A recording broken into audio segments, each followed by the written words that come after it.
What is up, YouTube? Been a while since we had a video for y'all. This one's gonna be a little different, but we're at the house at the Martin compound, and as you can see, haven't cut the grass in a little while.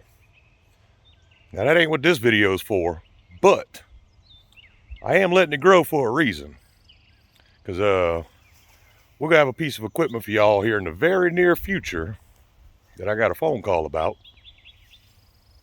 And let's just say it's not something you would expect to see from us. So y'all stay tuned for that. But as for today, we're going to do something I wanted to do before and didn't really get y'all much footage. And try and take care of that today. So let me show y'all what we got.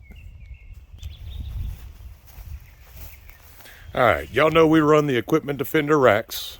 I've run several different kinds, and there is a few different good ones on the market. But that is just not enough room for what we're trying to do. And yeah, the yard looks rough. Y'all just ignore that. Ignore that. So here we are. We got another Equipment Defender rack that we're going to mount over here on this side of the trailer. Yes, it is a mess. Once again, y'all just ignore that shit. So, see, for those of you that know, you do have to cut these racks. Once you mount those bottom pieces down there, they stick up kind of high. You have to cut them off to get the height you want. Yep, I cut off 7 inches. So, let's go ahead. Let me see if I can do this.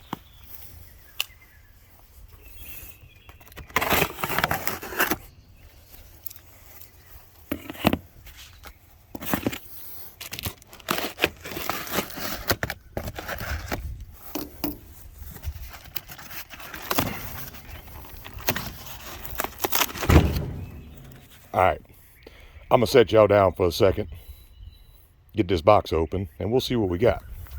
All right, so I'm just gonna say this. When it comes to Equipment Defender, even the damn packaging is tough.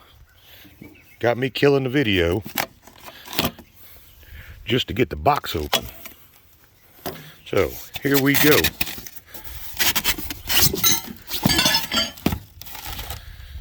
All right, that is everything in the box.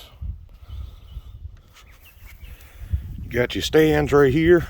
This is what bolts to your trailer. That's your actual racks. This is all your supports. Your pieces for your equipment to bolt on to put it on the rack. Yes, there's a lot of pieces. The frame to support the engines. It takes a few minutes to put together, but I'll just go ahead and tell y'all, since I've already done this, they come with very, very good instructions, step by step. Anybody can assemble this.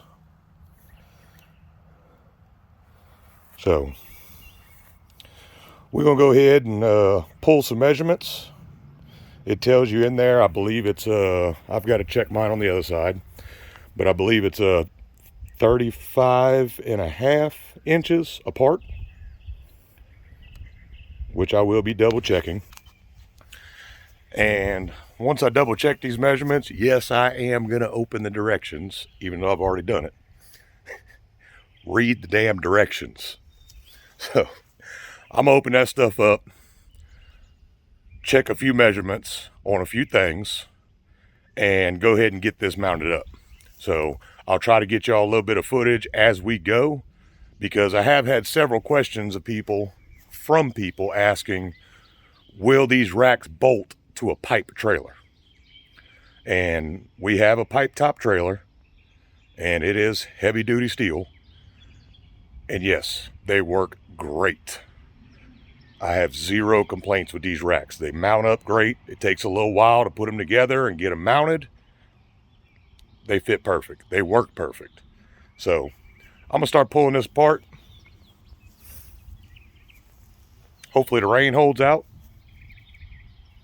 and let's get it done.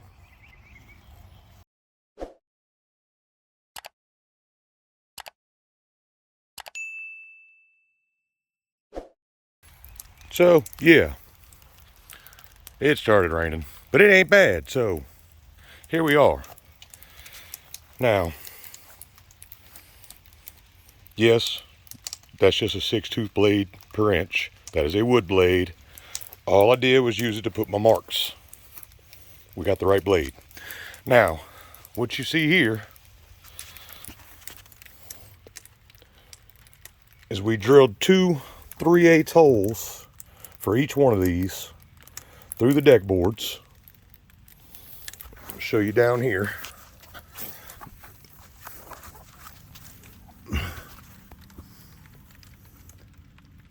Then you got a washer and a lock nut.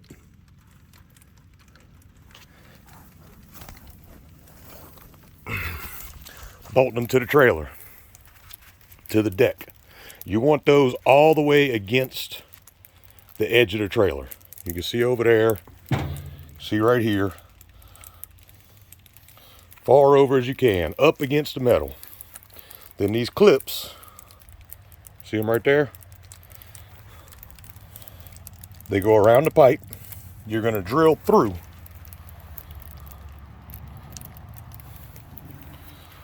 With the clip in place, you can mark it. Now, what I did is I took a 5/16 bit and I drilled from the outside to the inside. I marked them and then drilled outside to inside. Now, if you look right here, you can see this one's just a little bit crooked. But, I'll show you something.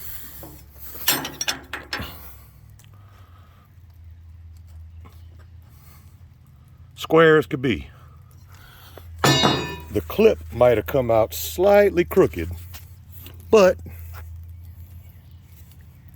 tap it into place either direction. Get your bolts in. You want the bolts to be as straight as possible. Honestly, more cosmetic than anything, because what matters is that this is straight with that trailer. Now, I've seen some people make videos where they want to put a level on that.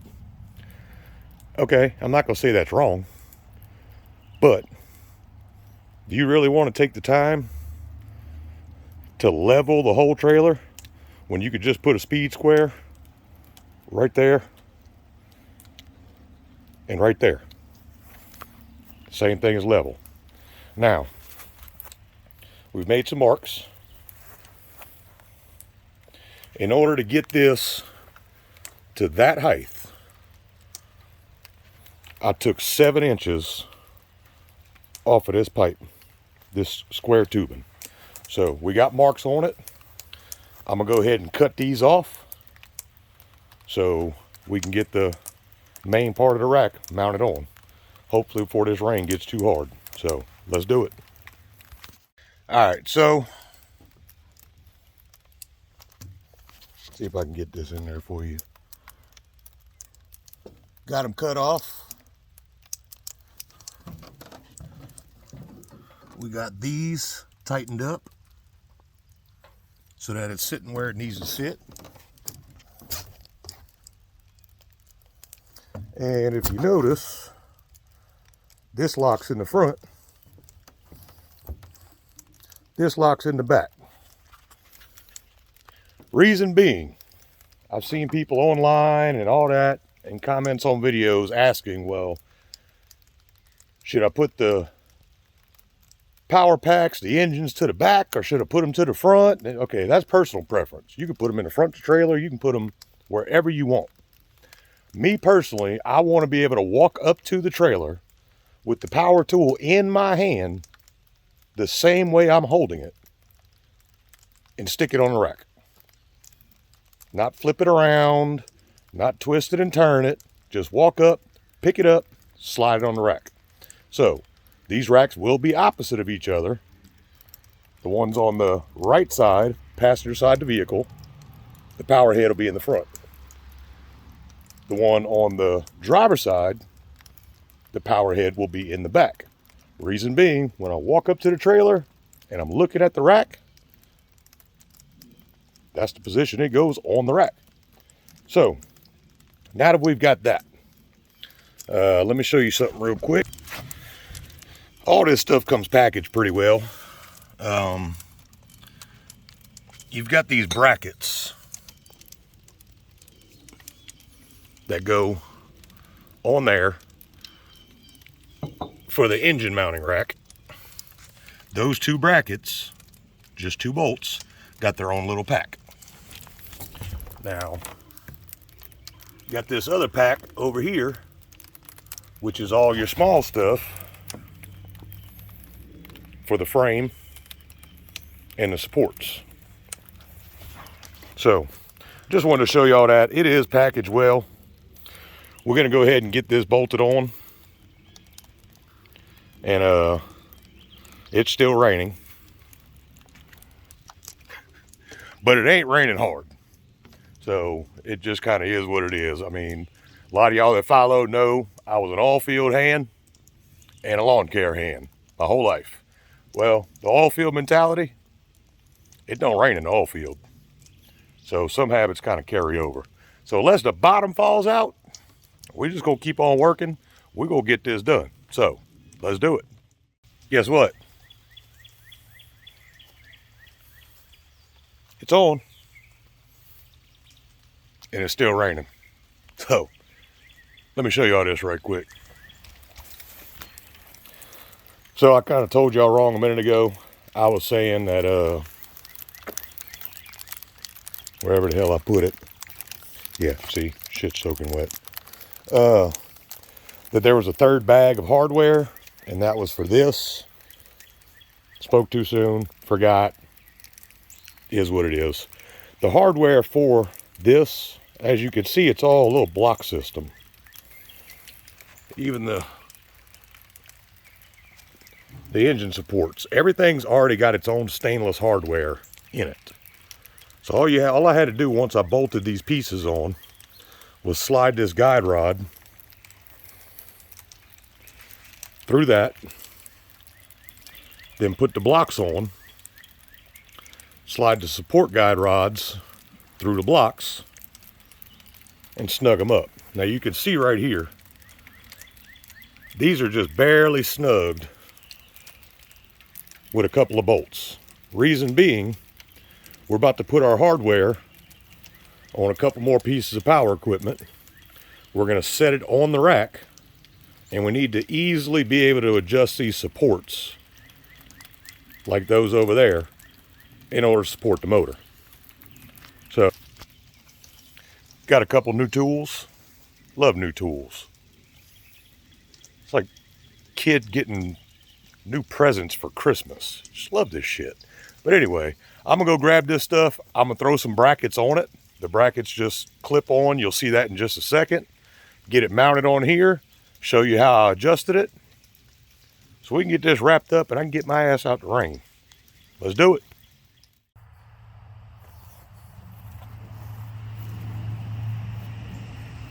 All right, so there it is, all bolted up, all tightened up. We got all the motor supports sitting in place. I do have them kind of kicked over a little bit so that when you fuel it up, you can fuel the tank all the way. But everything's tightened up, ready to go. Now, just a little bit of bonus footage. Couple new tools. We got the Echo PE 2620 edger.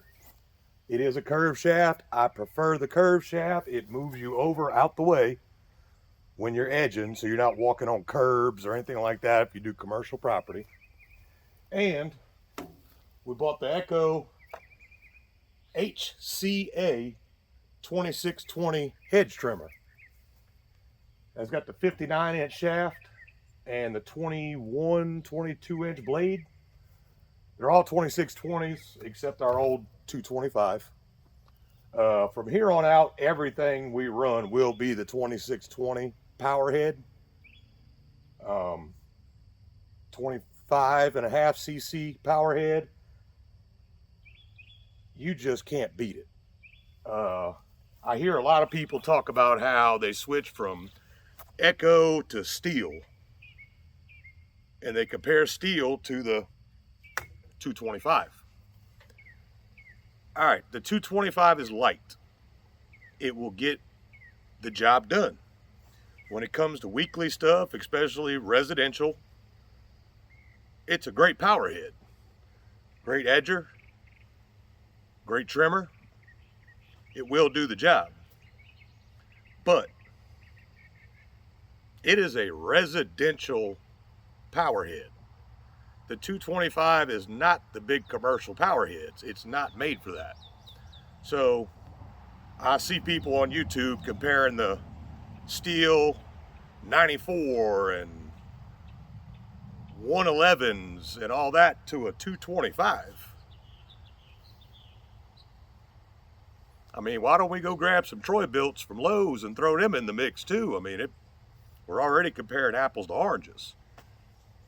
That 2620, especially on a weed eater, the T model, no comparison.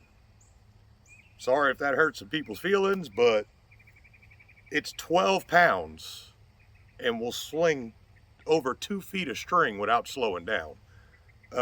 Maintenance, that 2620T in the back, it's been on the same spark plug, same filter, air and fuel for 2.5 years. I pulled the filter, blew it out, pulled the plug, cleaned it off, put it back together. Now I do have a tune-up kit coming in because I want to go ahead and do a tune-up on it regardless, even though it doesn't need it. I've checked the gap on the plug, everything, it's perfect. But we're going to do it anyway. So that being said, from here on out, all of our equipment we put on the trailer will be the Echo 2620. So there it is. There's the edger. There's the hedge trimmer. Now, this hedge trim, this edger has a much longer curve in the shaft than the 225. So my front bracket is kind of around the curve, which it holds just fine. It's not going nowhere. But had I looked at that before, which I should have been paying attention to that, I probably would have brought the measurement on this rack from what turned out to be 36 inches down to about 34 and just brought these about 2 inches closer together. Is it gonna hurt anything? No. This right here, it's in there. It's not going anywhere. But whenever you are gonna mount your tools on there, especially if you're putting any type of curve shaft edger, pull a measurement from the front of your handle to the bend in that curve shaft. It works just fine, but if you want to be OCD about it, be particular about it, these could be at 34 inches. So we will in the near future be throwing another 2620T trimmer on the other side, so both these racks will be full. And that's going to complete our 2023 setup. We will see how that works and we will go from there. But now that I'm done, now that it quit raining, I'm going to go ahead and clean up all this mess and I'm calling it a day. So see y'all next time. Thanks for watching. If you like what you see, don't forget, hit that like, hit that subscribe.